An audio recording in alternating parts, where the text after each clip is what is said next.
So, dama greetings everyone. My name is Jude Christian Del Rosario from 3ITA, and this is my laboratory exam in networking and communication too. So, in our lab exam, we're going to have a tutorial on how the VLAN and the BTP works.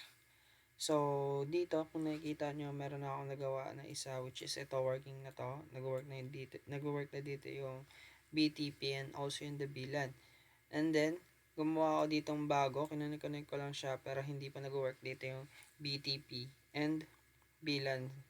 And dito tayo gagawa ng tutorial on how the BTP and the VLAN works.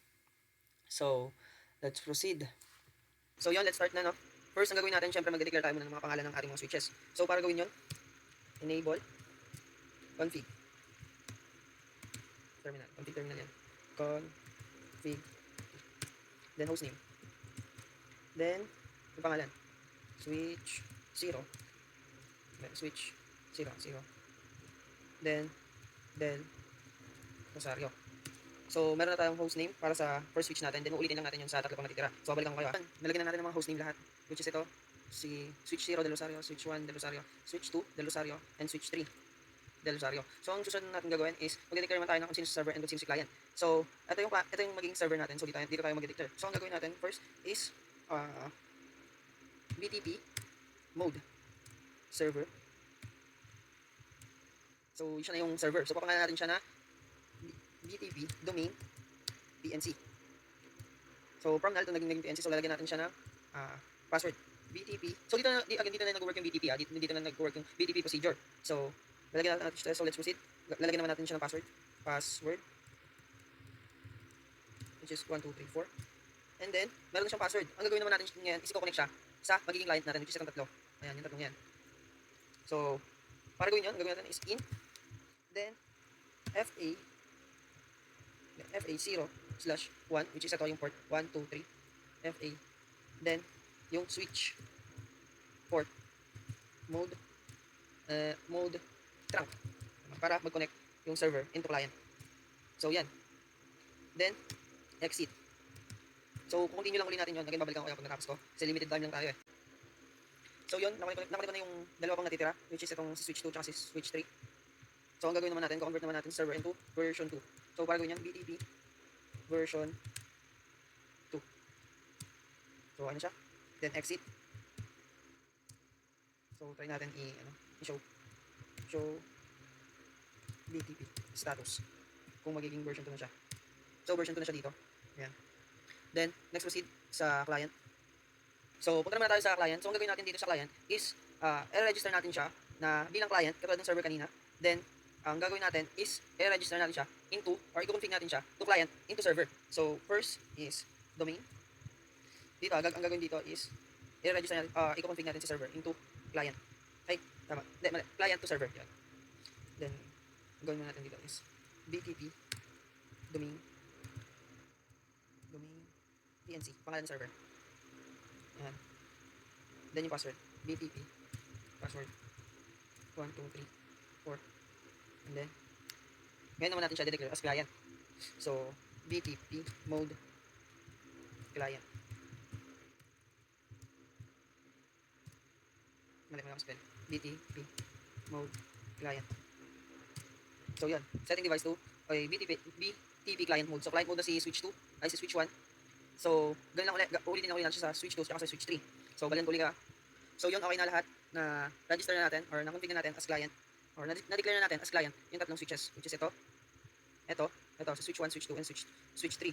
Then, ang gagawin natin, titignan natin kung nag-work talaga yung BTP kapag show status na tayo. First, exit muna natin to. Bawal siya mag-exit doon. Pwede pa siyang exit doon. Then, ang gagawin natin is show BTP status. Ayan. Si switch 1 natin, version 2 na siya. Naka-register siya sa PNC and as a client. Ganun din to. Exit.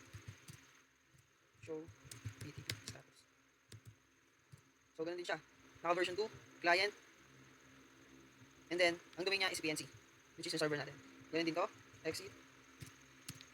And then, show BTP status.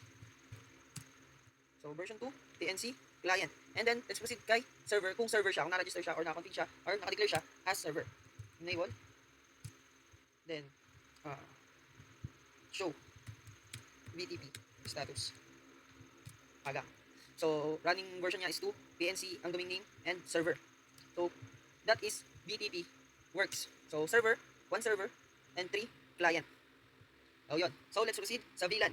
Sa VLAN process on how VLAN works. Let's proceed sa VLAN naman. No? So, paano nga ba gagawin yung VLAN? First, punta ka sa server. Then, enable. Then, config. Terminal. Then, lagay mo yung ID. VLAN, ID. Then, name.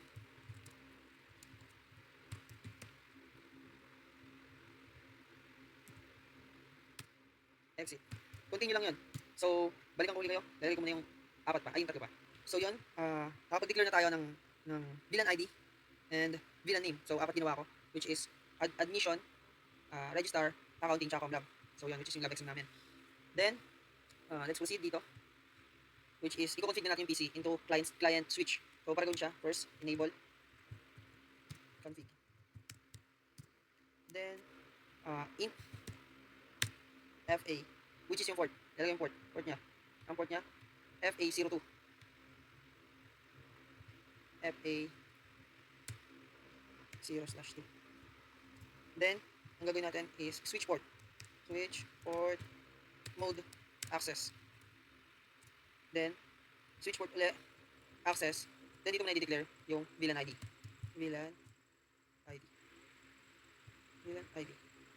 VLAN ID niya which is 10. Then, exit. Ganun ulit sa PC2. Ay, sa PC5. Ito. Ito yung PC5. Ganun ulit. Ang gagawin natin is int ulit. Int 3. So, mode access. Then, 20 mo natin siya lagay. Exit. Int.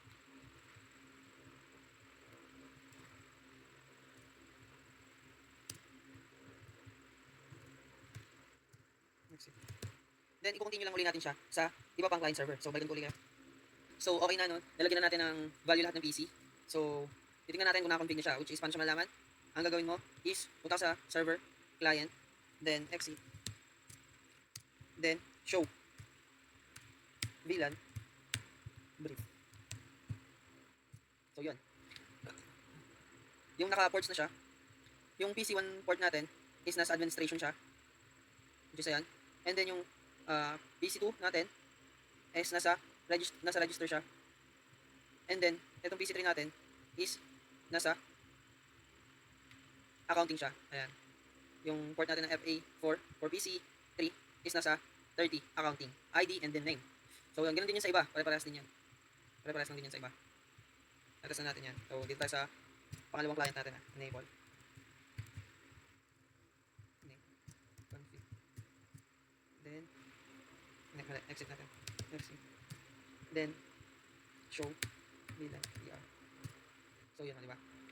Yung PC4 natin na nasa client 2, client switch 2, nasa administration din siya. So, ganun process ng VLAN. Oh, that is VLAN works. So, testing naman natin yung mga connections ng every PC. So, para gawin yun, first maglalagay muna tayo ng mga ID for IP address for mga PC natin. So, kailangan muna natin maglagay ng IP address sa mga PC natin para matest natin kung nagko-config ba or may connection ba yung mga PC natin. So, first, 19.168.1.1. Oh, yan na. So, yun. Ganyan. Ito na IP address natin. So, ulitin natin yan sa lahat ng PC. So, babalikan ko kayo. So, yun. Nalagyan na natin ng IP address lahat. So, ang connected dito is itong si PC1 tsaka si PC2. Then, si PC1 tsaka si PC4. Or PC9 tsaka si PC12. Then, si PC10. Then, si PC13. Then, si PC11. And then, si PC14.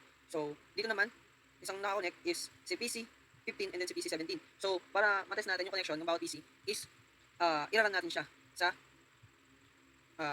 command. So, ping. Yung IP address na gusto natin na i-connect, which ang connect dito is yung C12. Ang IP address C12 is 19.2.168.1.4. So, tingnan natin yung connection. Reply from. Nag-reply. Time. Real time to agad. Real time to ma'am. So, ayan. May connection sila. Average of 9 ms. Then, try naman natin kung galing naman kay PC12. iping natin si PC9. 9, 2, 1, 6, 8, 9, 1, 1. So, ayan, may response. Ayan. Average of 0 ms. Ayan. So, yun lang po. This is my laboratory exam and my tutorial about BTP and then B lang po. Yun lang po. Thank you po.